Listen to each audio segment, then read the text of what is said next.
Analysis of their life story, childhood experiences, and personal texts, like diaries, letters, autobiographies, and memoirs, is another important part of the psychological and behavioral analysis of perpetrators' personality. Behavioral examination at the crime scene is helpful in answering the question, what happened? And how did it happen? But studying a person's life path, recurring biographical themes, and modes of self-presentation allows us to approach a much tougher question. What psychological mechanisms actually underlie such behavior? In professional practice, these kinds of approaches may fall within the realm of retrospective behavioral analysis, psychobiographical profiling, and retrospective psychological reconstruction of personality. First off, I need to explain why childhood and early life experiences matter so much.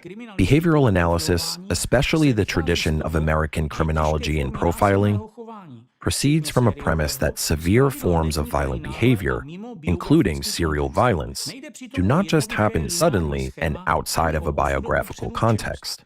That's not a simple linear pattern or a fatal predetermination.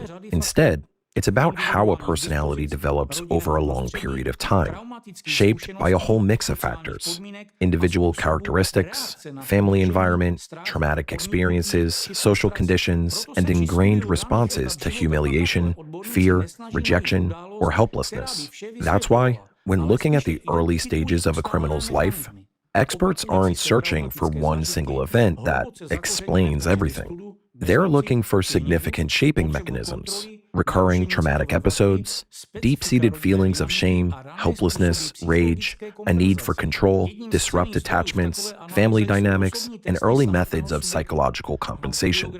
One of the valuable sources in such analysis can be the subject's personal texts, autobiographies, letters, diary entries, memoirs, or interviews. It's not just about the facts they lay out, it's really about how they tell their own story.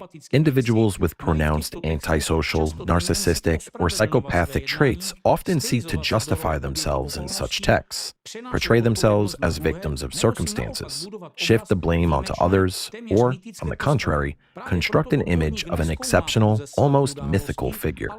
That's why an expert analyzes not just the sequences of events, but also the structure of the narrative itself, the word choices, emphasis, omissions, emotional tone, methods of self-justification, attitudes towards victims, guilt, humiliation, and power.